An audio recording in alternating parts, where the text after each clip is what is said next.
ஆரோக்கியமான வாழ்க்கைக்கு Aaravil health mix auraville.in வெப்சைட்ல இருந்து வாங்கலாம்.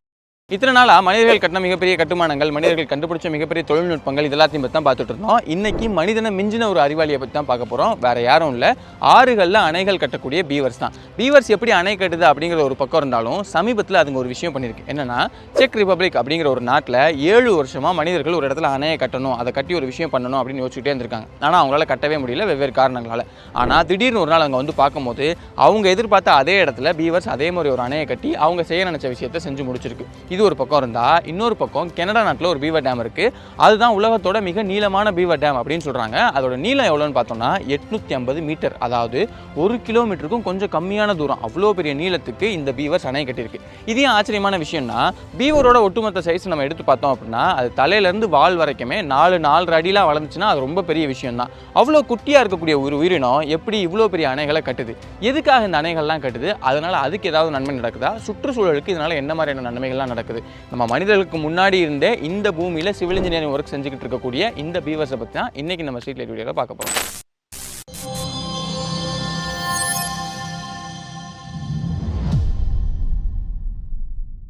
இந்த பீவர் அணைகளால் சுற்றுச்சூழலுக்கு நிறையவே நன்மைகள் இருந்தாலும் ஒரு காலத்தில் இந்த பீவர்ஸ் வந்து நியர் டு எக்ஸ்டிங்ஷன், அதாவது அழிவோட விளிம்புக்கே போயிட்டு வந்துச்சு.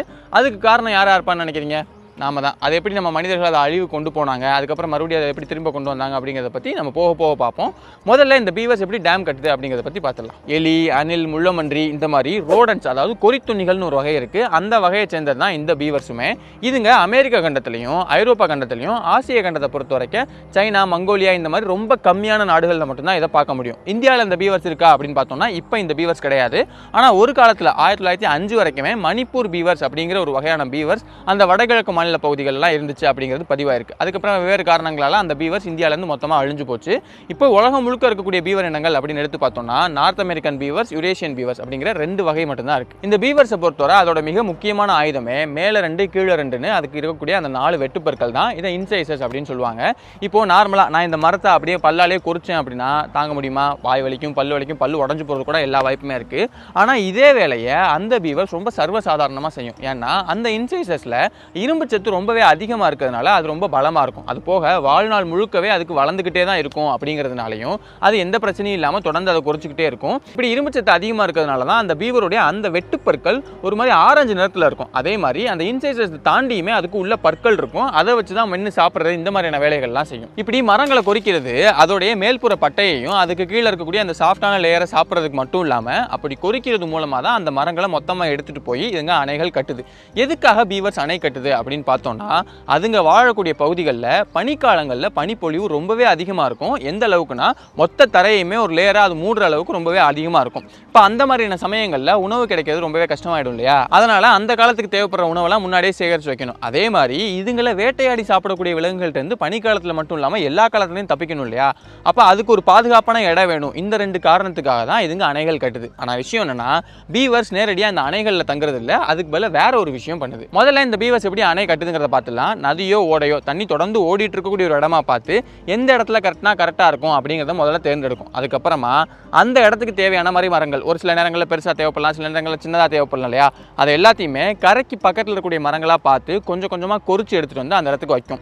அந்த மாதிரி கொறிச்சு எடுத்துகிட்டு வரும்போதுமே அது ஒரு அறிவாளித்தனமான வேலை செய்யும். என்னென்னா, காற்று அதிகமாக அடிக்கக்கூடிய சமயமாக இருந்துச்சுன்னா அது மொத்த மரத்தையெல்லாம் கொறிக்காது, பாதி மரத்தை மட்டும் கொறிச்சிட்டு அந்த இடத்துல இருந்து அப்படியே நைஸாக நழுவிடும். அதுக்கப்புறமா காற்று அடிக்க அந்த காற்றோட வெயிட்னால அப்படியே அந்த மரம் சாஞ்சு விழுந்துடும் இல்லையா? அதுக்கப்புறமா இது நைஸாக அப்படியே அந்த மரத்தை மொத்தமாக நவுட்டிட்டு போயிடுவாங்க. அப்படி எடுத்துகிட்டு போகும்போது அது எவ்வளோ பெரிய மரமாக இருந்தாலும் அதுக்கு பிரச்சனை இல்லை. ஏன்னா அது மொத்தமாகவே தண்ணிக்கு பக்கத்தில் இருக்கக்கூடிய மரங்களை தான் பார்த்து தேர்ந்தெடுக்குங்கிறதுனால கீழே விழுந்ததுக்கு அப்புறமா தண்ணிக்குள்ளே அது அப்படியே இழுத்துட்டு போயிடும். ஏன்னா தண்ணியில் வெயிட் பெருசாக தெரியாது அப்படிங்கிறதுனால இது இவ்வளோ குட்டியாக இருந்தாலுமே எவ்வளோ பெரிய மரத்தையும் எவ்வளோ பெரிய கனமாக இருக்கக்கூடிய மரத்தையுமே ஈஸியாக தண்ணிக்குள்ளே எடுத்துகிட்டு போயிடும். இப்படி எடுத்துகிட்டு வந்த அந்த மரங்கள் கூடவே கிளைகள், இலைகள், அதுக்கப்புறமா தண்ணிக்கு கீழே இருந்து களிமண் எல்லாத்தையும் எடுத்துகிட்டு வந்து தண்ணியை தடுத்து நிறுத்துற மாதிரி ஒரு அணையை கொஞ்சம் கொஞ்சமாக கட்ட ஆரம்பிக்கும். அப்படி கட்டுறது இந்த நதி ஓடுது இல்லையா, அதே உயரத்தில் இந்த அணையும் கட்டாது, அதோட கொஞ்சம் அதிகமான உயரத்தில் தான் கட்டும். ஏன்னா ஓடிட்டு இருக்கக்கூடிய தண்ணிக்கு நடுவில் தான் இந்த மாதிரி அணை கட்டுறோம். அப்போது அந்த அணையை கட்டின உடனே அணைக்கு இந்த பக்கமாக தண்ணியோட அளவு அதிகரிக்க ஆரம்பிச்சுட்டே இருக்கும். அப்போ அந்த அதிகபட்ச அளவையும் சமாளிக்கிற மாதிரி தான் இந்த அணையை அதுங்க கட்டும். இந்த உயரத்தில் இருந்தால் கரெக்டாக இருக்கும் அப்படிங்கிற மாதிரி ஒவ்வொரு இடத்துக்கு ஏற்ற மாதிரி பீவர்ஸ் யோசிக்கும். அப்போ அது யோசிக்கக்கூடிய அந்த உயரத்தில் தண்ணி வந்துருச்சு அப்படிங்க முடிவானதுக்கு அப்புறமா அணையை முடிச்சுட்டு அதுக்கப்புறமா அதுங்க 2வது விஷயத்த பண்ண ஆரம்பிக்கும். அதுதான் லாட்ஜ் கட்டுறது. இது எதுக்காகனா, இப்போ அணை கட்டிட்டோம் சரி, ஆனால் அந்த அணையில் போய் தங்க முடியுமா, இல்லைனா சாப்பாடை சேர்த்து வைக்க முடியுமா? முடியாது இல்லையா? அதனால அந்த வேலைகளை செய்யணும் அப்படிங்கிறதுக்காக தான் இதுங்க லாட்ஜ் கட்டுது.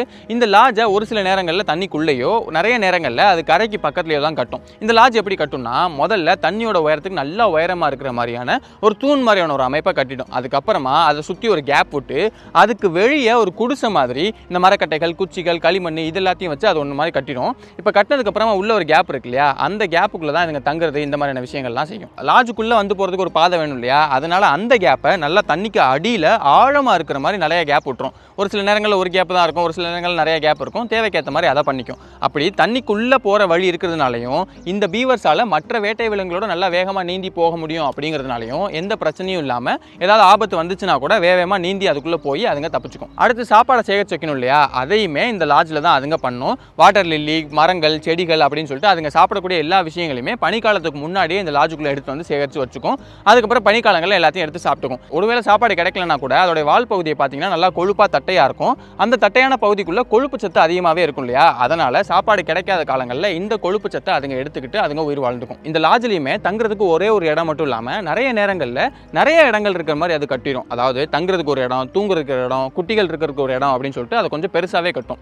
அந்த மாதிரி பெருசாக கட்டுறது எப்போ நடக்கும்னா, இப்போ ஒரு பீவர் இப்போ தான் வந்து அந்த லாட்ஜை கட்ட ஆரம்பிக்குது அப்படின்னா முதல் வருஷத்தில் அது கொஞ்சம் சின்னதாக தான் கட்டும். அதுக்கப்புறமா அந்த இடத்துல அந்த பீவர் வாழ ஆரம்பிக்க போக போக அதுகள் குட்டி போட ஆரம்பிக்கவும் அதோட சைஸை அக்கமடேட் பண்ணுற மாதிரி அது கொஞ்சம் பெருசாக கட்ட ஆரம்பிச்சிக்கும். இந்த லாட்ஜ் மட்டும் இல்லாமல் டேம்ஸையுமே அதுங்க தேவைக்கேற்ற மாதிரி ரொம்ப பெருசாக கூட கட்டிக்கும். அந்த மாதிரி பெருசாக கட்டப்பட்ட ஒரு டேம் தான் கனடா நாட்டில் வைல்ட் பஃபலோ தேசிய பூங்காவில் 2007 கண்டுபிடிச்சாங்க. நான் ஆரம்பத்திலே சொன்ன மாதிரி 850 மீட்டர் நீளத்தில் இருக்கக்கூடிய அந்த டேமுக்கு இந்த பக்கம் 7 லட்சம் கியூபிக் மீட்டர் அளவுக்கான தண்ணியை தொடர்ந்து சேகரிக்க வைக்கிற மாதிரி அவ்வளோ பெரிய டேமை அதுங்க கட்டியிருக்குங்க. இப்படியே அணை கட்டுறதே தன்னோட வாழ்க்கையோட மிக முக்கியமான லட்சியமாக வச்சுட்டு இருக்கக்கூடிய இந்த பீவர்ஸ் எப்படி மனிதர்களால் பல வருஷமாக கட்ட முடியாமல் இருந்த ஒரு அணையை கட்டுச்சு அப்படிங்கிறத பற்றி இப்போ பார்ப்போம். இது நடந்தது நான் முன்னாடியே சொன்ன மாதிரி செக் ரிப்பப்ளிக் அப்படிங்கிற நாட்டில் தான். அந்த நாடு முன்னாடி காலங்களில் சோவியத் ரஷ்யாவோட கட்டுப்பாட்டு கீழே இருந்த சமயத்தில் அங்கே இருந்த கிளபாவாங்கிற நதியில், அந்த நதி ஓடக்கூடிய பகுதியில் ஒரு இடத்த தேர்ந்தெடுத்து அதை மிலிட்ரி ட்ரைனிங்கான ஒரு கிரவுண்டாக யூஸ் பண்ணிக்கலாம் அப்படின்னு அவங்க முடிவு பண்ணுறாங்க. அதனால் அந்த பக்கம் ஓடக்கூடிய தண்ணி எல்லாத்தையும் ட்ரெயின் பண்ணணும் அப்படிங்கிறதுக்காக சைடில் ஒரு கால்வாயை வெட்டி அந்த பக்கம் தண்ணியெல்லாம் போக விட்டு இந்த இடத்த ட்ரெயின் பண்ணி அவங்க அந்த இடத்த பயன்படுத்திட்டு அதுக்கப்புறம் ஒரு காலத்தில் வந்து போதும், இதுக்கு மேலே அதை பயன்படுத்த வேணாம் அப்படின்னு சொல்லி முடிவு பண்ணிட்டு அந்த இடத்துல இருந்து போயிட்டாங்க. இப்போ அவங்க அங்கேருந்து போயினாலுமே அந்த கால்வாய் அப்படியே தான் இருந்திருக்கு, அந்த இடத்துல நதி போகாமலே இருந்திருக்கு. அப்போ அது சரி பண்ணணும். ஏன்னா அது அப்படி போகாமல் போனதுனால அங்கே இருக்கக்கூடிய சுற்றுச்சூழலாம் பாதிக்கப்பட்டு இயற்கையான சூழல் நிறையா பாதிக்கப்பட்டுருச்சு.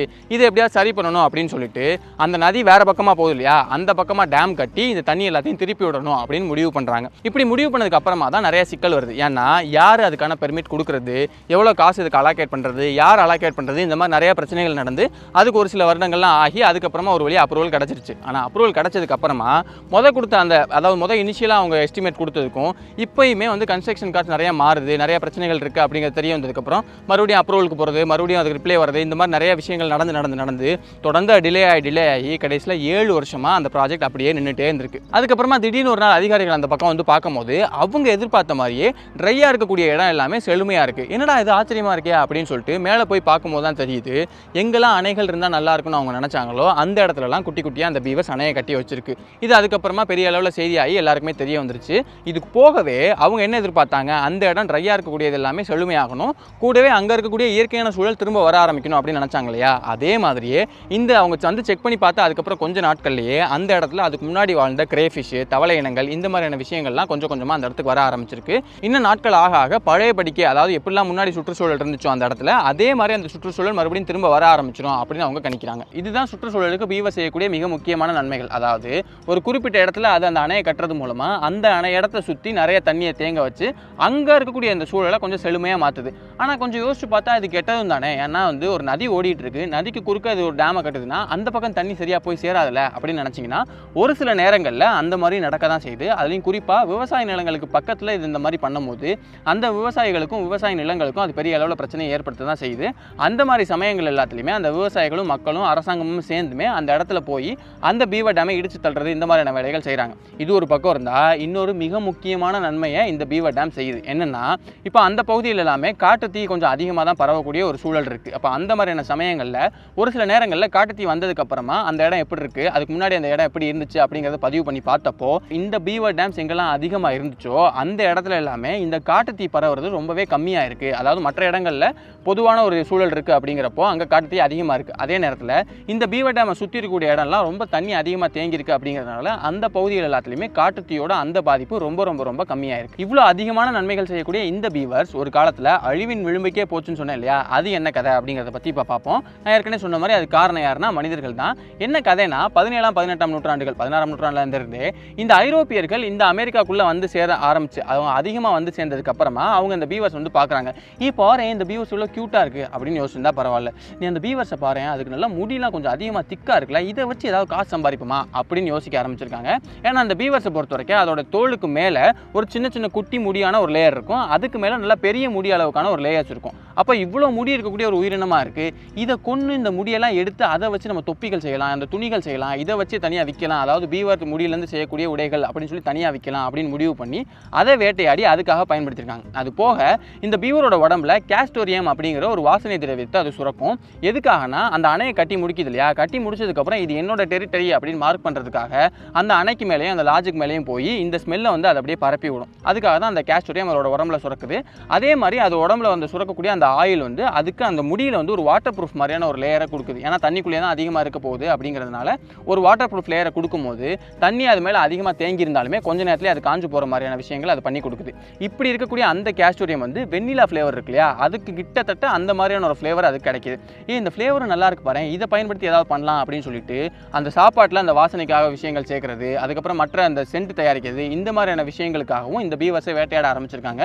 எந்த அளவுக்கு அதிகமாக வேட்டையாடி இருக்காங்கன்னா ஒரு காலத்துலலாம் ஒரே வருஷத்தில் 8 லட்சத்துக்கும் அதிகமான பீவர்ஸை வேட்டையாடுற மாதிரியான விஷயங்கள்லாம் செஞ்சுருக்காங்க. இதை தொடர்ந்து பண்ண ஒரு காலத்தில் அந்த பீவர்ஸோடைய அந்த பாப்புலேஷனே ரொம்ப ரொம்ப ரொம்ப கம்மியாகி கிட்டத்தட்ட அழிவோட விளிம்புக்கே அது போய் சேர்ந்துருச்சு. அதுக்கப்புறமா தான் அது புரிஞ்சிருக்கு, ஆஹா தப்பு பண்ணிட்டோம் போலையே, எப்பயும் போல் நம்ம ஏற்கனவே நிறையா கண்டென்ட்டில் பார்த்துருப்போம் இல்லையா, அதே மாதிரி தப்பெல்லாம் பண்ணி முடிச்சதுக்கப்புறம் தப்பு பண்ணிட்டோமோ, முன்னோர்கள் தப்பு பண்ணிட்டாங்களோ, இதை எப்படியாவது சரி பண்ணணுமே அப்படின்னு சொல்லிட்டு அதுக்கப்புறம் எங்கெல்லாம் பீவர்ஸ் மிஞ்சி இருக்கோ அந்த இடத்துலலாம் பீவர்ஸ் எடுத்துகிட்டு வந்து இதுக்கு முன்னாடி எங்கே இயற்கையான சூழலில் வாழ்ந்துட்டு இருந்துச்சோ அந்த இடத்துல மறுபடியும் காட்டுக்குள்ளே அதை கொண்டு போய் விடுறது, பேராஷூட்ஸ் மூலமாக விடுறது, இந்த மாதிரியான விஷயங்கள்லாம் செஞ்சு கொஞ்சம் கொஞ்சமாக அந்த பீவர் பாப்புலேஷனை கொஞ்சம் கொஞ்சமாக மேலே ஏற்றி கொண்டு வந்திருக்காங்க. இன்றைக்கி இந்த பீவரோட பாப்புலேஷன் ஓரளவு அதிகமாக இருக்குது அப்படிங்கிறத மறுக்க முடியாது. ஆனால் முன்னாடி காலங்களில் அதாவது ஒரிஜினலாக இந்த மக்கள்லாம் வந்து அமெரிக்காக்குள்ளே போய் செட்டில் ஆகிறதுக்கு முன்னாடி இந்த பாப்புலேஷன் இப்போ இருக்கா அப்படின்னு கேட்டோம்னா இல்லை அப்படிங்கிற மாதிரி தான் ஆய்வாளர்கள் சொல்கிறாங்க.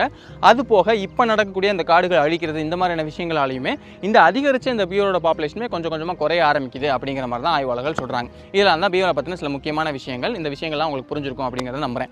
இதே மாதிரி நம்ம இதுக்கு முன்னாடி ஒரு சில வீடியோஸ்லாம் பண்ணியிருப்போம், அதுவுமே விலங்குகளை பற்றி தான் பேசியிருப்போம். அதில் ரொம்ப முக்கியமாக ஒரு கியூட்டாண்டியை பற்றி பேசியிருப்போம். அது யார் அப்படின்னா நிறைய பேர் அதை வீடியோஸ்லாம் பார்த்துருப்பீங்க, வேறு யாரும் இல்லை, இந்த ஸ்லாத்ஸ் தான். ஸ்லாத்தை பொறுத்த வரைக்கும் நமக்கு நல்லாவே தெரியும், அது ரொம்ப ரொம்ப ரொம்ப ரொம்ப ரொம்ப ஸ்லோவாக வேலை செய்யக்கூடிய ஒரு உயிரினம். ஆனால் இங்கே தான் ஒரு முக்கியமான கேள்வி வருது, என்னென்னா அதுங்க காடுகளில் தான் அதிகமாக வாழுது. இப்போது காட்டில் ஒரு விலங்கு ஸ்லோவாக இருந்துச்சு அப்படின்னா அது அதுக்கு ஆபத்தானே. ஏன்னா வேட்டையாட வரக்கூடிய ஒரு விலங்குகிட்டேருந்து வேகமாக ஓட்டினா தான், இல்லை வேகமாக தாவுனாவோ இல்லை வேகமாக பறந்தோ தான் தப்பிக்க முடியும். ஆனால் இந்த ஸ்லாத் வந்து இவ்வளோ ஸ்லோவாக ஒரு விஷயத்தை பண்ணுது, நடந்தாலும் ஸ்லோவாக தான் நடக்குது, தாவினாலும் ஸ்லோவாக தான் தாவுது, சாப்பிட்றதையும் ஸ்லோவாக தான் பண்ணுது. இப்படி எல்லா விஷயத்தையுமே ஸ்லோவாக பண்ணக்கூடிய ஒரு உயிரினம் எப்படி இத்தனை வருஷமாக அந்த பூமியில் வாழ்ந்துட்டு இருக்கு? ஏன்னா பல லட்சம் ஆண்டுகளாக அந்த ஸ்லாட்ஸ் பூமியில் வாழுது அப்படிங்கிறதுக்கான தொல்புற லட்சங்கள் நமக்கு கிடச்சிருக்கு. எதனால இந்த ஸ்லாட்ஸ் இப்படி ஸ்லோவாக வாழுது, இப்படி ஸ்லோவாக வாழ்ந்தாலுமே எப்படி அதனால் பூமியில் வாழ முடியுது அப்படிங்கிறத பற்றி ரொம்ப டீட்டெயிலான ஒரு வீடியோ பண்ணியிருக்கோம். அந்த வீடியோக்கான கார்டு நான் சைடில் கொடுக்குறேன், விருப்பம் இருந்துச்சுன்னா நீங்கள் அந்த வீடியோ கூட கிளிக் பண்ணி பார்க்கலாம். இன்னொரு நாள் இன்னொரு வீடியோவில் சந்திக்கிறேன்.